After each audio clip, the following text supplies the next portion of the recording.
cruiser colors now used by state police. The initial cost of the merger is $7 million, but backers of the plan say it'll eventually save the state millions. Raise your right hand, you're going to get drafted. Dozens of police officers from around the state are coming through for one of their own. Police lined up today at Massachusetts General Hospital to donate blood for Timothy Hendrick. The 25-year-old Methuen police officer is in the hospital's intensive care unit. He was shot Christmas Day with his own gun while scuffling with a suspected house burglar. I knew Timmy when he came on, and I retired in January and kind of feel kind of helpless and sitting around, wanting to do something. And this is about the best we can do for him, and other than the prayers. The suspect who allegedly shot Hendrick, Manuel Guillermo, is being held without bail. His remains were discovered in South Beirut this morning and were brought to the American University Hospital in Beirut. Local medical officials have preliminarily identified the remains as those of William Buckley. We're now arranging for the remains to be flown to Dover Air Force Base for a formal official identification. The remains of William Buckley, a Massachusetts native, are being returned to U.S. soil, ending America's hostage ordeal. Buckley was the CIA station chief in Beirut, Lebanon, when he was kidnapped in 1984. It's believed he was tortured and killed in captivity in 1985. Lebanese police found Buckley's body on a Beirut roadway after receiving an anonymous tip. Well, as a person that really loved his country and, did what he could for it, he really was a patriot in the best sense of the word. Excitement is in the air at Suffolk Downs as the sounds of horse racing return to the track for the first time in 2 years. Last-minute preparations are wrapping up at the track in advance of the January 1st reopening. Suffolk Downs will employ some 600 people and pump needed revenue into East Boston and Revere's economies. Anxiously awaiting the onslaught. The State Department of Revenue has a late Christmas present for some 3,000 Bay State taxpayers. The state has more than $450,000 in unclaimed tax refunds for 1990. The refunds were returned by the post office as undeliverable. Checks range from $5 to more than $8,000. The average unclaimed refund is $163. You can find out if you're on the list by checking the newspaper or calling the State Department of Revenue. And our first story tonight, some Maine islands where the spirit of independence is as strong as the winter is cold. Off the coast of Portland, it's more than just a matter of pride that has these people talking about seceding. It's a matter of money. Suzanne Bates tonight on The Bottom Line.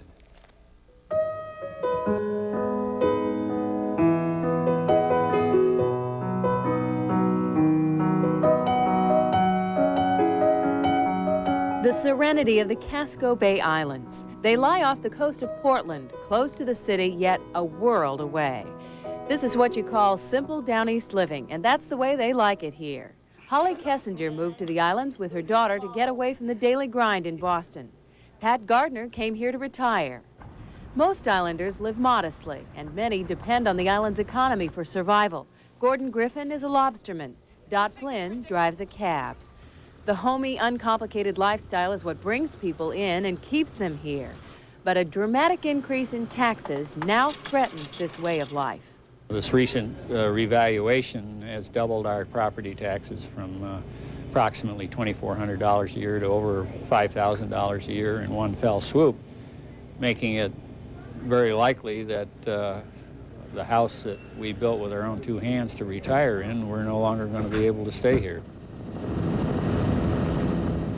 Of the 7 largest inhabited Casco Bay Islands, 6 are governed by the city of Portland and have been since the late 1700s. When Portland had its most recent property reevaluations, taxes doubled and tripled on the islands. Longtime residents are fuming, so much so they're considering seceding from Portland and forming their own government. On Peaks Island, where 600 people live year-round, secession is the talk of the day and has captured headlines in the local paper. Though many residents seem to support the idea, others, like 66-year-old Dot Flynn, do not. Too many unanswered questions, she says. Who's going to run the place? Are we going to have a mayor? Who's going to be the mayor? This community of island people, all different, made up all different people, nobody can agree with anyone. So how are you going to get some one person to run it? On Cliff Island, 8 miles out in the Casco Bay, life is a bit more remote. Here you find far more lobster traps than people. Only 60 live here year-round. Most are like Gordon Griffin.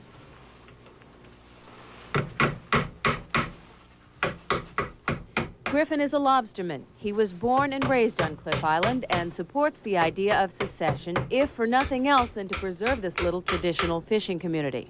Working people working for a living here, you know, like the lobster fishermen and people on fixed income are going to eventually have to sell and move. And I think what you're going to have is a summer resort. I don't see any other alternative, you know, on it. So that's about what it's going to wind up, is a summer resort. If Cliff or any of the other islands vote to secede, it could cost them less in taxes, but it also means residents would have to worry about the roads, run the school, and take the law into their own hands. No longer would they be serviced by the city of Portland.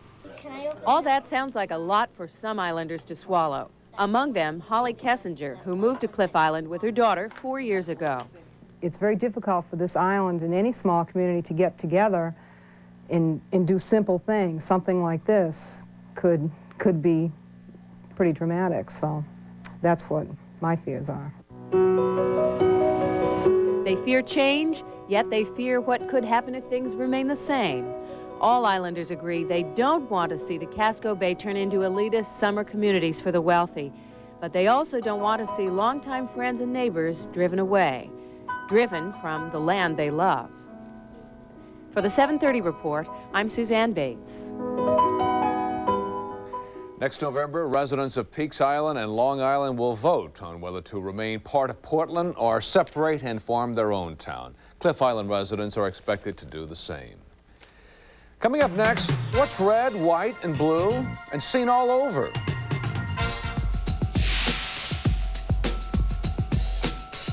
In a moment, a closer look at a sign of the times. Then and now.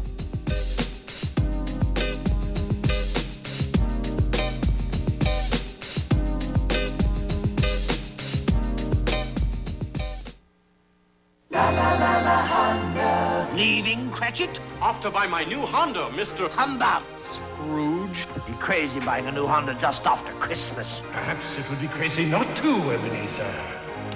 Now, during your New England Honda dealers After Christmas event, you can test drive the 1991 Family Circle Car of the Year, the Honda Accord, or Hondas with mileage ratings up to 55 miles per gallon.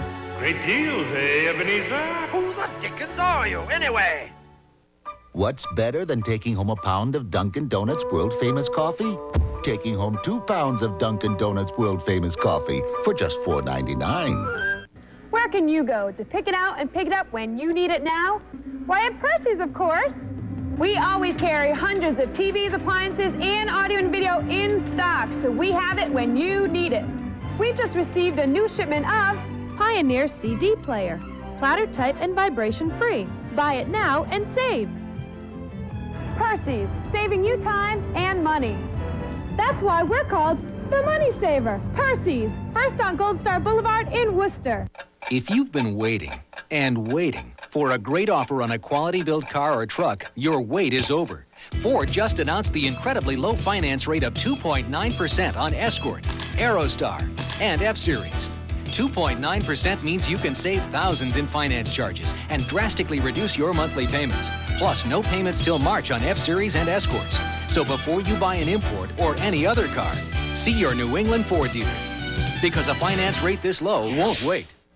There's a crisis in American schools. They can't graduate children who can read and write. Corporate America feels the impact. We're already seeing difficulty in trying to hire the kinds of... I'm Judith Light. Explore the dangerous mismatch between what our graduates don't know and what American business needs. Tonight at 9 on Channel 4.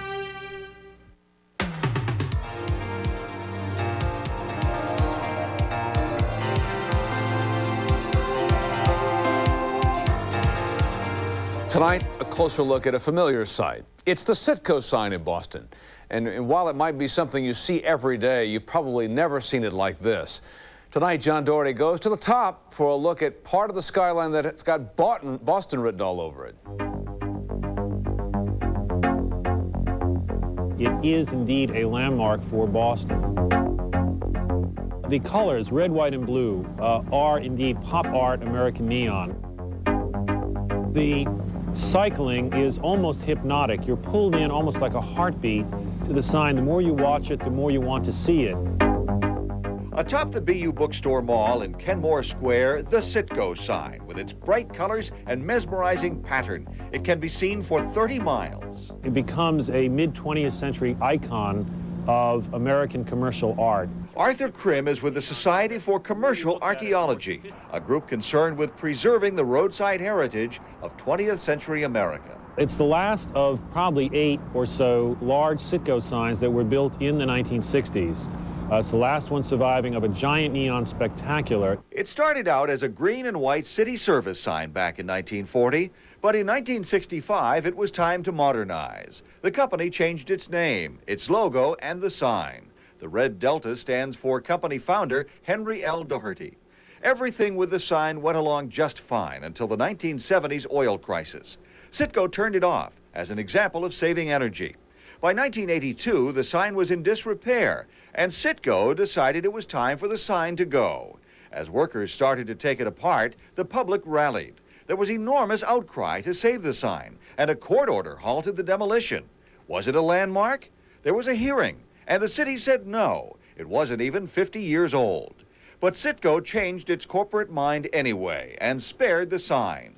It was reconditioned at a cost of $300,000, and in August 1983, as thousands of fans at Fenway Park watched, the sign was relit.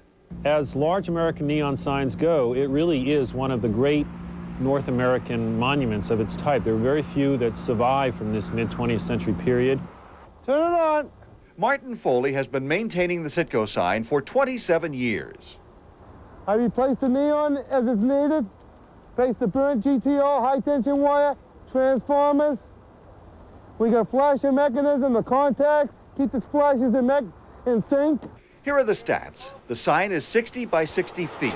At its highest point, 200 feet off the ground. There are 5 miles of neon tubing, 20 miles of electrical wire, and 150 transformers. Martin spends about 40 hours a month dangling on the face of the sign, changing broken neon tubes. Is he concerned with being shocked? Amperage is very low. It's a milliamps. Not enough to kill me unless it knocks me out of the chair, and then I'm gone. It's the wind, snow, ice, and old age that break the neon tubes. And as for the electrician, does he ever slip and take a few out? That's a very hard question to answer on camera. Very seldom. Want me to turn it on? Yes, go ahead. So the Citgo sign remains a beacon over Kenmore Square. Is it a landmark? For some, there's no question. Indeed, it's both national as well as a heritage within Boston's own heritage of history, from the Paul Revere House to Quincy Market, and now we have the Citgo sign.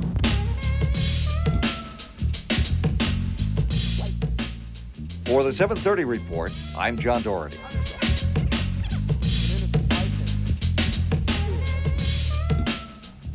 The people at Citgo headquarters in Tulsa, Oklahoma tell us that it costs them about $300,000 a year to keep that sign going, from the electricity to the upkeep.